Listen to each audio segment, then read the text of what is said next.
Alright, so today we're going to be doing a review of the new Gerber CenterDrive multi-tool. I got this a couple months back as a gift, and it's pretty nice, and so I wanted to do a review of it, and I'm getting around to doing that now. And I think that one of the best ways to review something is to compare it to something else that you like a lot. And so my favorite multi-tool is the Leatherman Wave. I think it's a really great multi-tool in all regards, and I've reviewed this multi-tool before, and I've also compared this multi-tool to other multi-tools. So I'm going to be doing that again today, but now for this Gerber CenterDrive. So let's just get right into it. The version that I got came with this Velcro and nylon sheath. I'm not really a big fan of this type of sheath, although I will say what this one does is it has two options.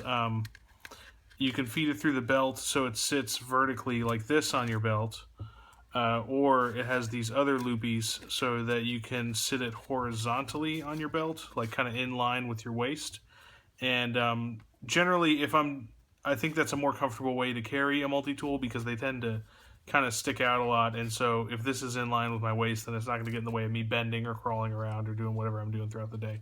So if I was bringing a multi-tool with me on a job site or something like that, or in my backyard, I would want to carry it probably like this in a belt pouch, although generally I prefer to just clip it onto my pocket. And so the Leatherman Wave, to start off with comparisons, or a lot of the Leatherman multi-tools, you have this clip option, which is kind of removable or an accessory. I don't think this necessarily always comes with the Wave, but you can purchase these aftermarket from Leatherman for like not a lot of money. And so generally that's my favorite thing on a multi-tool, is I like to have a clip like this and just put it in my pocket, clipped on the outside of the pocket without a sheath of any sort. Size and weight, this is quite a bit larger than the Leatherman Wave, which is what I'm used to.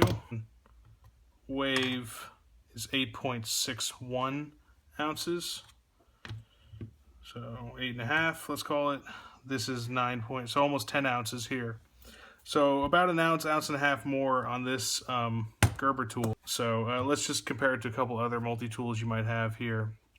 Leatherman Charge TTI, 8.93, interesting. 8.6. So the Leatherman Charge TTI is titanium. You would think it would be lighter than the Leatherman Wave. Then this is the Skelletool, 5.1 ounces. And then I have a Victorinox Swiss Tool Spirit X, 7.39.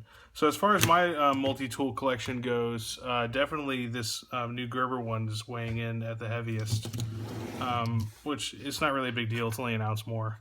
What it really matters is the utility of it, and is it better than the other multi-tools that I have? So let's find out. Let's just start with knives, because everyone likes knives, and I do think that the Leatherman has one of the coolest knives in a multi-tool, just in terms of its shape. It has a really nice 17-degree, I think it's a 17-degree, at least that's what I sharpen it at. It's a 17-degree bevel on the blade, so it's a really nice fine blade, kind of like a razor edge that you'd see on like a utility knife or something. And I think that out of the box, the Leatherman has a really great knife. It locks, it's on the outside, it's accessible from the outside, it's very sharp, or they even have, the higher end Leathermans have, like this one is an S30V stainless steel blade. So this one, I haven't really used the blade a lot. I will say it doesn't look as cool as the Leatherman blade, and I think the coolness is a factor when you're talking about something that you're going to buy. But it does have like a nice, it doesn't have as steep of an angle of the blade. Like the Leatherman has like a 17-degree bevel on the blade, so if like you look at the point of the blade, the Leatherman is much sharper than this, and so like this one has a steeper angle, which is actually more durable. So one of the problems you run into with that Leatherman blade is because it's such a shallow angle, and undercutting tasks, you might kind of roll the edge, which dulls it faster. You actually haven't removed the sharp metal yet, you've just rolled it over, and so one of the things you can do is you could try and hone that back and try and straighten it out, or you could just sharpen it and remove that metal and then get back to your sharp edge.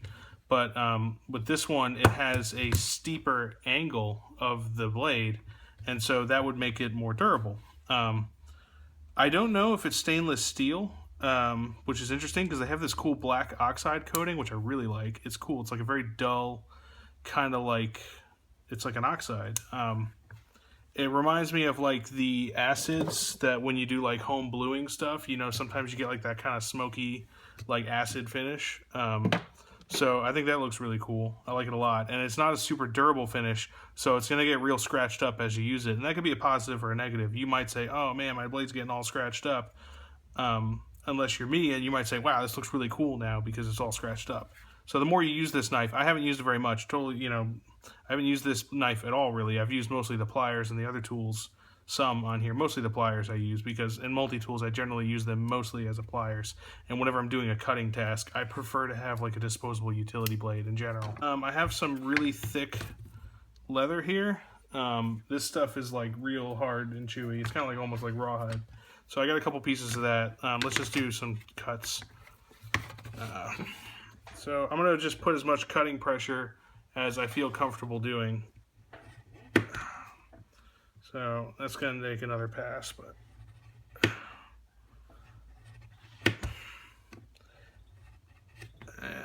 getting through it. This is really thick stuff, like I said. Yeah. That wasn't easy to get through. Let's just compare it real quick to a utility knife, so I have like a control. Yeah, oh yeah, okay. So yeah, not super impressed. That was pretty hard to cut through this leather. This is a pretty good edge on this one. I don't think I've used this too much. I used the Leatherman Wave a lot, and I've sharpened it before. So let's look at the Charge TTI blade. Yeah, still not one pass. I didn't do it that time, but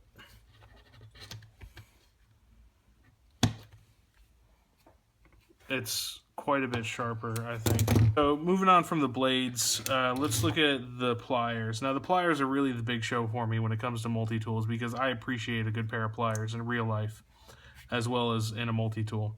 And don't get me wrong, like multi-tool pliers are fine in a pinch. They're very compact. It comes with other tools.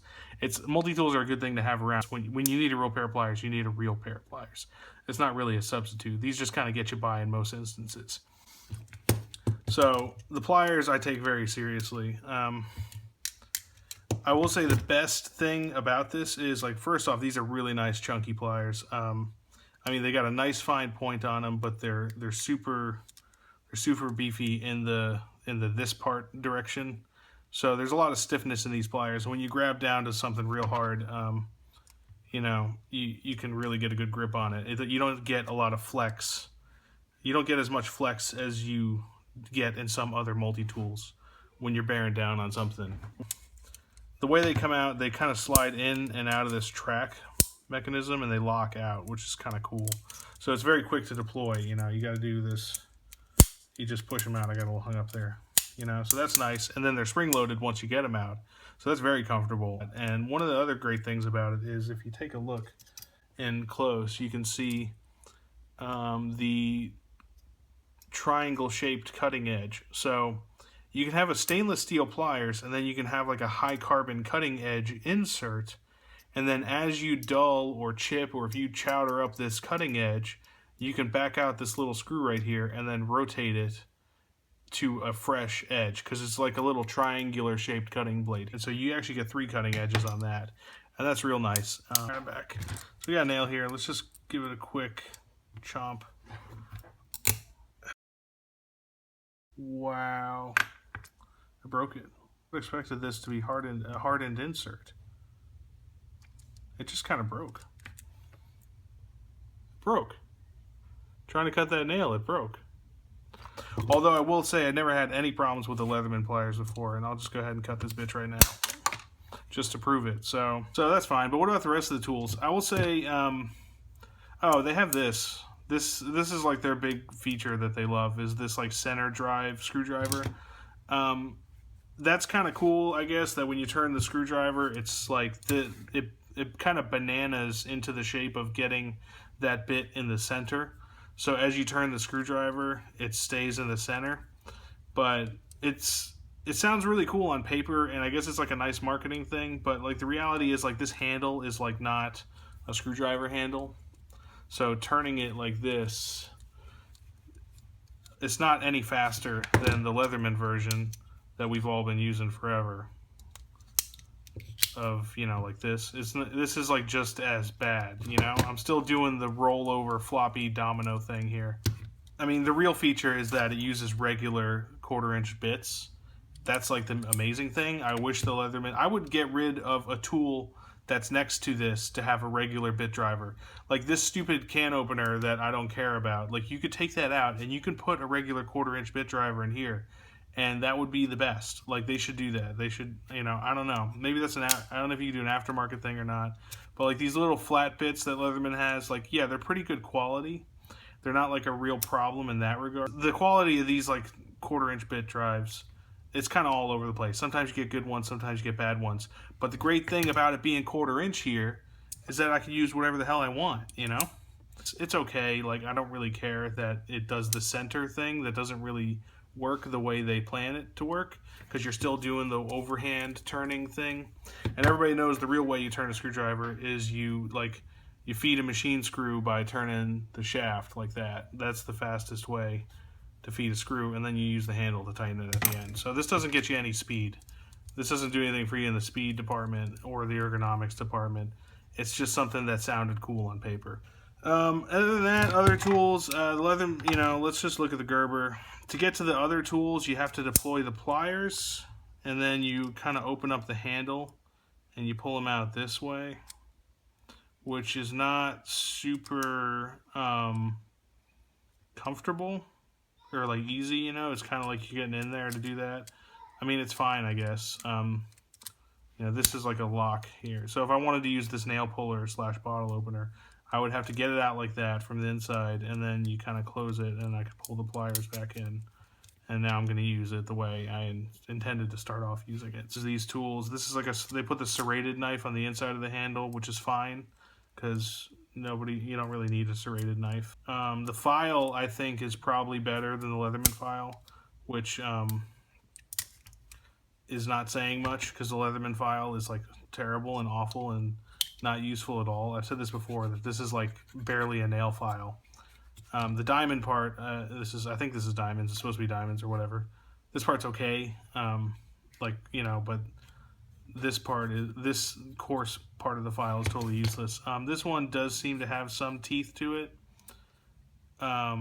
you know, but you're still restricted probably to like aluminum or wood or something like that. I think that the real big shocker here is, and let's just get to that part, is the price. This is like $90 to $100 online right now, which is like blowing me away, considering that the Leatherman Wave, the Leatherman Wave is also like $90 to $100. I think you could, like, if you shop around, you get these as like cheap as $70. They're about $90 on Amazon right now, all over the place. You know, Home Depot, Amazon, all that stuff. Outdoor World, they're all around the same price, $90 to $100. But for this tool that is so heavy and so clunky in comparison to the Leatherman Wave, which this is just like the most compact, nice, like the most tools you could fit into the most compact package possible. The Leatherman Wave is really like a truly like well-balanced product, you know? It's got all the tools you want are right here on the outside, you know, except for the screwdriver. The screwdriver's on the inside. You do kind of want the screwdriver a lot. But, you know, this nice saw blade here. Is there a saw blade in this one? Do they have a saw blade? Don't think they do. File? No. So, I think this might actually have fewer tools than the Leatherman. I don't know if someone was asking me if I would recommend this Gerber multi-tool over the Leatherman. I think the Leatherman is still a better deal, especially considering they're the same price. If this was like $20 or $30 cheaper, I would say, hey, go for it. And if you want to upgrade, get the Leatherman Wave. But being that these are the same price, there's absolutely no way I could recommend the Gerber over the Leatherman. This is a much better deal. So that's my take on it. So, you know, take it or leave it. Let me know what you think in the comments below. What's your favorite multi-tool? You know, I have quite a few here. Like, are one of these your favorite? Would you go with the Gerber? What reason would you choose the Gerber over the Leatherman or another one of these multi-tools here? So just put that in the comments, and we'll go from there. Thanks.